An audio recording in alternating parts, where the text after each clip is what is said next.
quite long.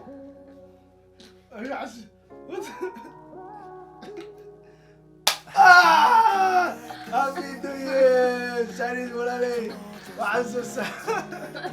Yeah, you know.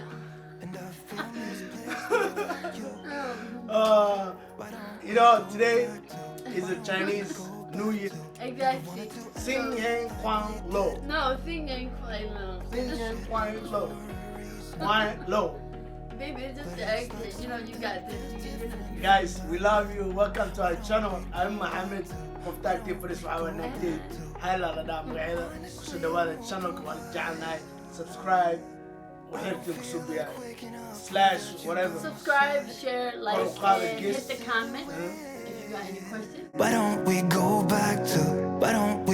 back to your bedroom?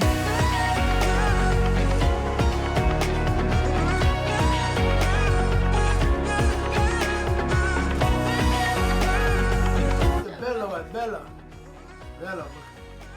Marka waxaan dhaynaa Happy New Year. Hung Yang Hung. No, baby. Oh my God. You said it wrong.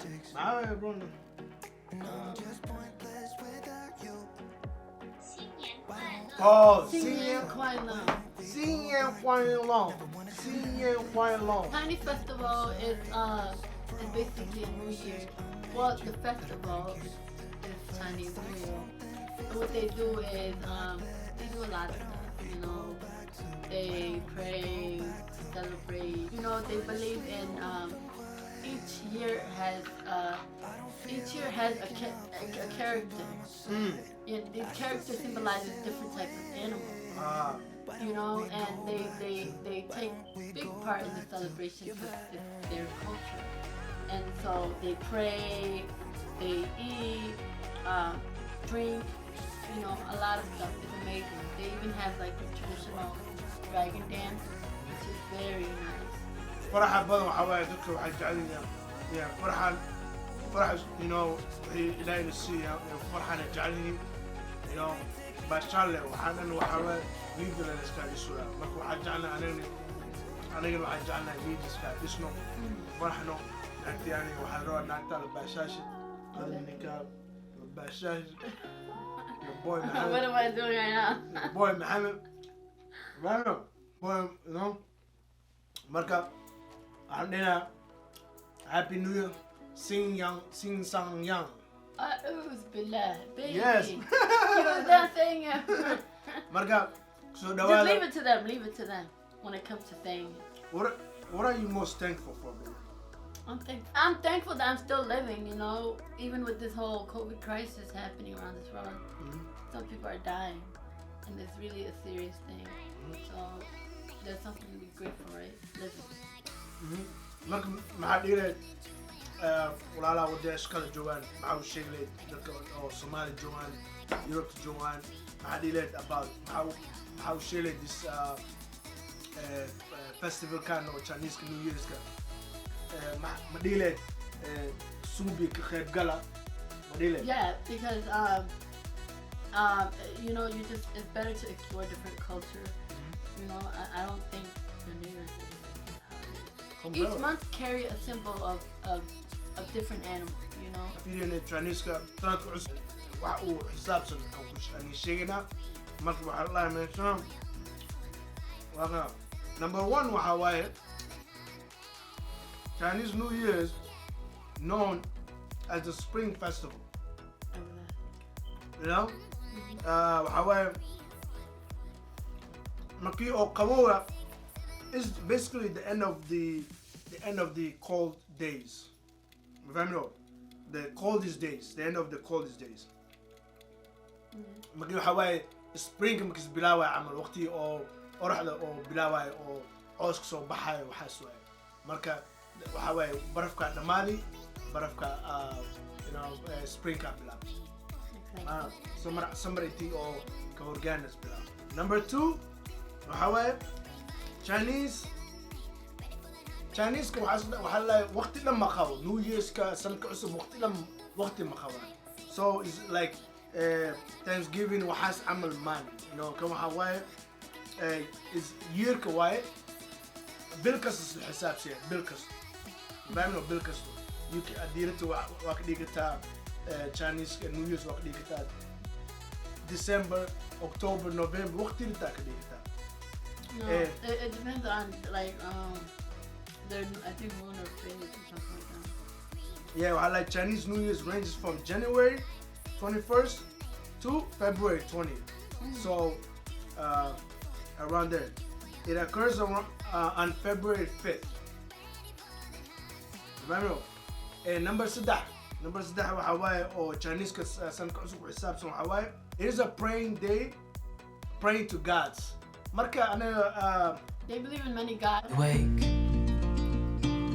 hear the birds and marka even though Chinese waxa waaye waxa is a day for praying to gods. Adi shaqam kuleedahay. Adi ilaha amisinta ilaha is family, no? Marka Well, what we're trying to say is that it's good to take part in different celebrations, but like to learn and take part. But you know, yeah, just to learn and take part. But just when it comes to praying, like you know, like don't join when it comes to praying. If you're a Muslim, but just take part and see how their culture is. Yeah. qayb galin waxaas. What? You're talking about praying? Yeah, waxaas. Yeah, but just do the celebration. I mean, take part in celebration and like and learn about their festival. You know. But you know, when it comes to like they're like you know when they're like praying to their gods and stuff like that. Be aware, you know, you're Muslim. Just like take part in something you can, and refrain something that really won't really affect your religious beliefs and stuff. You know, like just celebrate, have fun. You learn a lot of people's celebration and festival, but also be aware when it comes to their religious practices. Respect their religious practices. Like waxaa la rabaa ininka ilbax iska dhigtiin, you know, New Year's waxa waaye, you know, anaga waxa waa qabnaa sanad cusub waa qabnaa Soomaaliyeed. Anaga wax you know, birthday waxaas anaga markayb gonna like you know like baby shower waxaas camal. It's okay, you know what I mean? Yeah, it's okay to just take part in certain things, you know, like you take part in Somali Day. Marka saas waa xandina walaalay meel kasta joogtiin waan islaani way u faraxsan tahay ana wala faraxsanay New Year's ka qayb galno Chinese ka. I don't believe in this, but I just love the fun of it. You know, you read something, it brightens your day. It's more like a motivational thing, you know. You find a speech or something in this, and it really uplifts you. What does yours say? I know Mohammed's not with this stuff, but it is what it is. Ana cunto wixii la dhaho waa qayb galaa. Anywhere cunto oo yaal waa qayb galaa. That's all I know. Somali waxay dhahaan Chinese ka doole cunaan waxay no, that's stereotype. Iska dhaafa.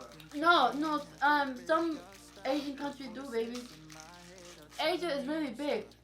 Asia I went to shake. But like certain parts of the city or something like that, like Korea or something like that, or China, certain area eat like you know dogs, but it's not all. It's not all. You know, it's just a small minority, not like big. You know. Yeah, it's not. I'm talking about like how I call that stereotype. I call that not every Asian people. But they do. I mean, a lot. Certain Asian countries eat exotic food. But that doesn't mean Africa don't. Yeah. No, they eat like brains. I love brains. Heart, kidney of animals. Especially camel brains. It's really good. Yeah. But not every Asian you'll be surprised to know what Africans eat. You know, they don't just eat basic meat. You know. Yeah. Like they eat like like intestines too, and the parts of animals. that some even here, America, they eat exotic food. They eat raccoon, you know that, right? Yeah, let me talk about They eat raccoon, some eat squirrels. It's crazy. Even deer, oh my god. Please don't care. People don't care how much you know until they know how much you care. Okay, watch back. Watch your way, okay? You want to read yours? Yours says social event has a lot to offer at times. Social event has a lot to offer. Like what we're doing right now. At this time. Got him out? Mine says people don't care how much you know until they know how much you care. وأنت نكتني كذا وكذا وصباحي أدي آخر كتير. No. People don't care how much you know until they know how much you care. Ah, that's deep. Yeah, that's deep. That's deep, yeah? It says lucky number 29, 30, 22, 45, 55. Marka, you know, you have to be, waxaa la rabaa ilbax sweet, ilbax. You know what I'm saying? Ilbax sweet. Man, sambusa style. Why'd you have to love me like that? Love me like that. So do you have like some Asian friends that are taking part in this country? No, celebration. أنا إيجو عشوصة من السنة كهول إندونيسيا جري. إيجو وايد. لكن واحد كسر فيصل وقبيري شو ما نعمل معه. واحد كسر دي فيصل وجروك وكيف كنا. You know? Indonesia? You mean Eid? No, عيد وسوبيان. مركو واحد قوان إندونيسيا حواي بوريست وايد مسلم وايد. Oh yeah, but majority is like Muslim, but they have a few minority religions. Buddhist is a big part of Indonesia, right? Marka, also arki Asia, also tapti, you know, also arki, dakhal kooda beela waaye, dhaweehaan, qofkii tiiro ku jeclahaan, they don't care, ma fahmino?